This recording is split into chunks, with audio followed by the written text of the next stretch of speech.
Pre-Calculus Unit 3, Lesson 2, Logarithmic Functions, Graphs, and Properties. So every exponential function, y equals b to the x, has an inverse logarithmic function with base b, where the inverse function is log to the base b of x for x's which are bigger than 0. The important part to be inverses is that they both have to have the same base. So if this is a 2, the base has to be a 2. If this is a 3.5, the base has to be 3.5. You can only take logs of positive numbers, so that's the domain restriction.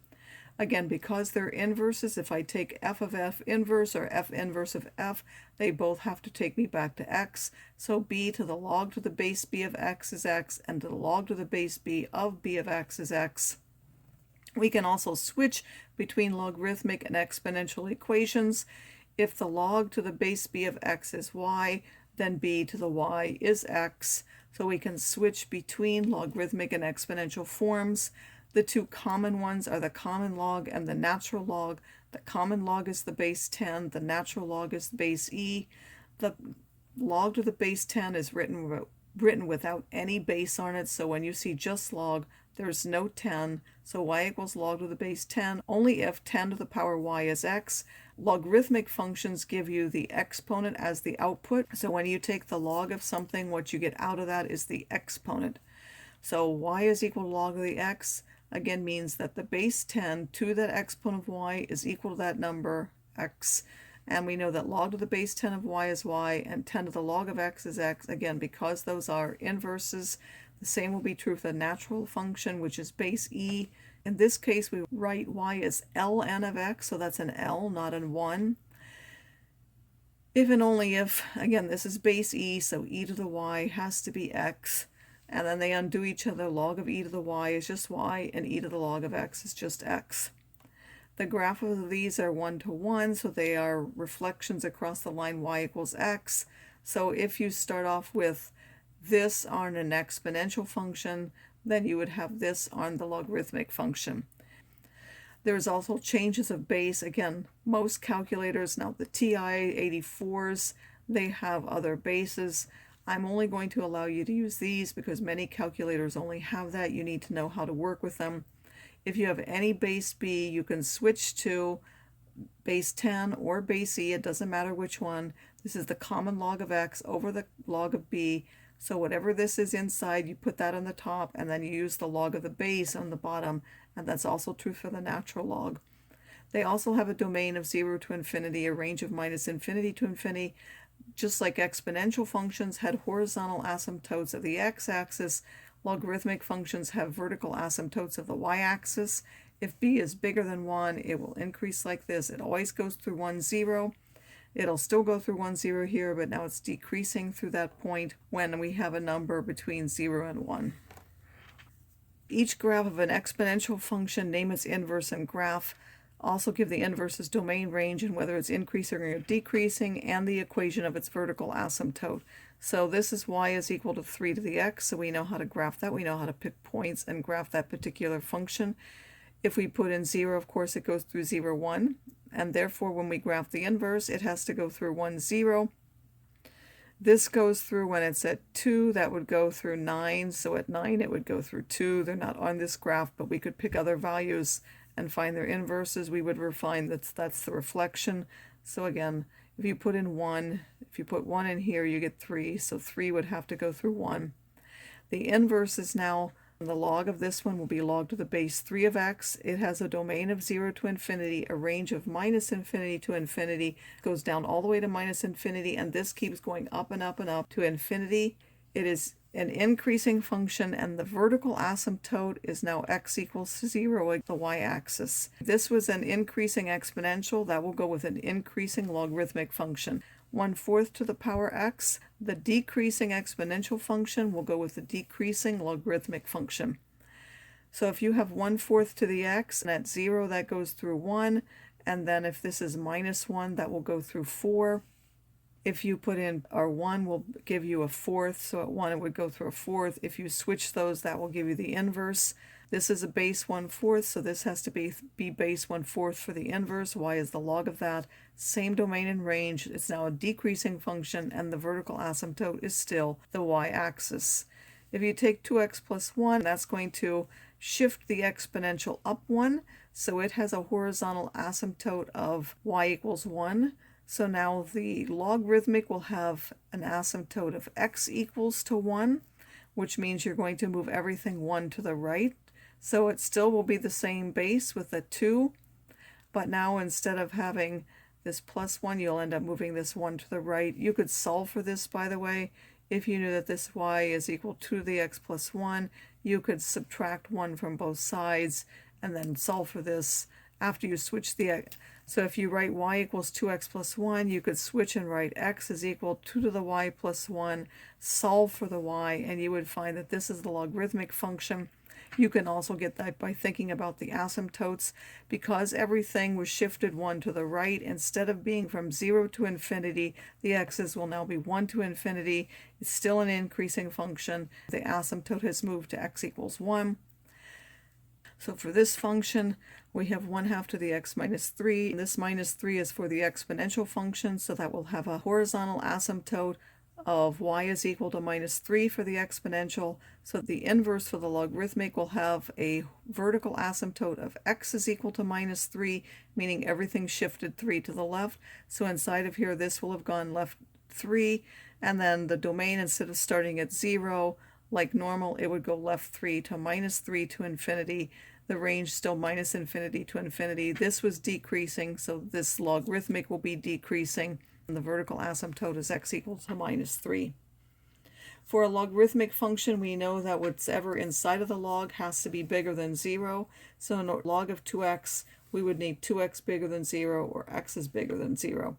If we have minus x bigger than 0 means x is less than 0. That would only be negative numbers now that we could put in there. If we have this, there's a polynomial inside of there. We need that polynomial bigger than 0. We would do that by a sign chart. It has zeros of minus 3 and 7. It will be positive here and here, so the domain is split into 2 parts. This is a rational function, so in order for it to be 0, we need zeros of the top and the bottom. You want where it's bigger than 0, which will be here and here, giving this domain. Explain how each is a transform of another graph. Well, this is related to log to the base 2 of x, and what does it do? It shifts it 3 to the left, so the domain would be minus 3 infinity. There wouldn't be any range changes because it doesn't change the value of y. This one is a transformation of y equals ln of x. It shifts down 3. There are no domain changes and there are no range changes, because even if you shift down 3, it's still going to go from minus infinity to infinity. This one vertically stretches, so it takes this function, which is the basic log function, it stretches it by a factor of 4, reflects across the x-axis, and then shifts down 8. There will be nothing to change the domain, and the range will not change by multiplying, so that will be a domain from 0 to infinity. And here, this is in minus x. It is a transformation of this basic function. This is a reflection across the y-axis, which will now flip the domain. Instead of being from 0 to infinity, it will flip it and be from minus infinity to 0. There will be no range change, and then it will also translate that one up. Properties of logs. If we have log to the b of 1, that's going to be 0, because b to the 0 is 1. So 1 is b to the power 0. Again, this gives you the exponent. This is b to the power 1, so that will give us the exponent of 1. Log of b to the b of the x, again, gives us the exponent of x. If we have the log to the base b of a product, it is the sum of the logs. The log of this quotient is the difference in the logs. There are no rules to rewrite a sum or a difference, only for a product and a quotient. The power rule says that this c can come out to the front. And then there's a change of base formula that says, like I already said, if you want b to the x, you can change to any base a by taking log of x to that base and log of the base here to the new base a. The typical ones, again, base 10 and the natural log. And there's a related base property. This is a way to sometimes evaluate logs without a calculator that will help if you can write them both with the same base. Log to the b of m, suppose b and m can both be written in terms of another base n and different powers. So suppose b is n to the c and m is n to the d. Then if you take the log of that, that will simply be d over c. And the reason for that is we know we can write this like this, and then by the change of base formula, we know it's the log of this one, and I'll just use the common log of n to the d over the common log of the base n to the c, and then from the power rule, we know that that d can be taken out in front and that c can be taken out in front, and since they now have the same base, those will cancel, and we'll be left with d over c. So now write equivalent forms. If I have 3 to the 4th equals 81, what is that with logs? That would mean that the log of 81 to the base 3 is 4. This is 1/2 to the minus 4 is 16, so the log to the base 1/2 of 16 is minus 4. This is in logarithmic form, so what does it mean in exponential form? Again, this is the base, this is the exponent, so the square root of 3 to the power 8 is 81. 3 to the power of 2/3 is this number inside, the cube root of 9. How can we evaluate with a calculator? Show what you use. So if I want log to the 2 of 16, I want to see if I can write 16 as a power of 2. That's 2 to the 4th, so I get just the exponent, which is a 4.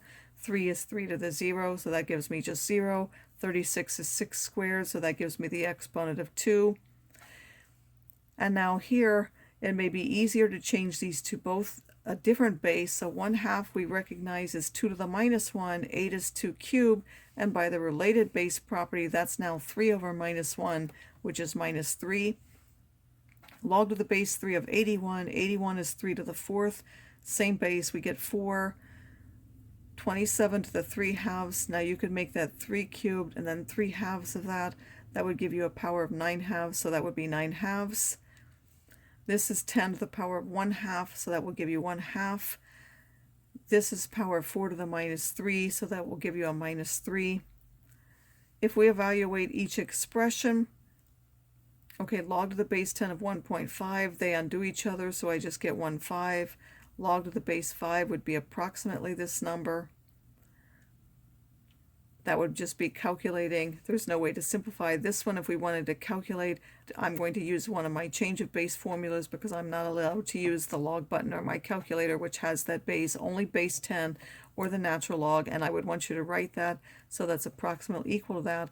By the way, that means 3 to that power has to give you 0.4.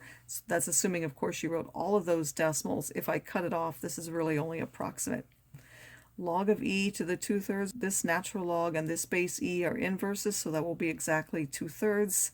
Natural log of 10, you would have to just calculate. Log of 8 to the 0.5, I'm going to now change to natural log. You could change to common log, it makes no difference. That will end up being minus 3. This one is actually exact. And finally, we're going to rewrite logs using their properties that we have. Remember, if we have a log of a product, it's the sum of the logs. A log of a quotient is the difference in the log. So anything in the top that's multiplied, you will add. Anything that's in the bottom, you will end up subtracting. So this will be log of 6 to the base 2, log of x to the base 2, because they're both on the top, they'll be added, and then the ones that's on the bottom will be subtracted. That's a 5 times the square root of 7, so I can split that up into 2 parts. Log to the base 5 of 5, log to the base 5 of the square root of 7, and then these are in the bottom, so that will be minus log to the base 5 of 3 and minus log to the base 5 of m. And then we know that this is simply 1, so I could replace that with the number 1. This is a sum. There is no rule for the sum, so we cannot simplify that. These are products and a quotient, so there are rules for both of those. So it's log to the x of 5th plus the log of y cubed, and then minus the log of 3, and then each one of those bases can come out to the front, and you can go directly from this to this if you understand how to write them. First of all, I would write this as a power 1/2. I know that 1/2 can come out to the front. Anything on the top is added, everything on the bottom is subtracted. Those powers can also come out front, and then I could multiply them to get this. Similarly for this one, now this way we want to go the other way. We want to combine these into a single log. A single log means you're writing the log once, and you have either a product or a quotient on the inside.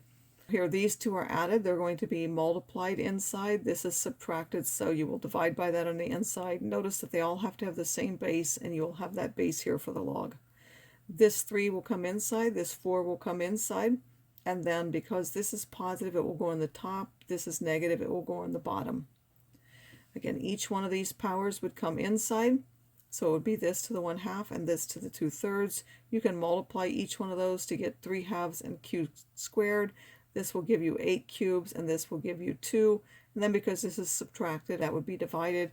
And then you can still subtract powers, and you would end up with this as the q squareds both cancel, and then the one for the p, you end up with a power of -7/6.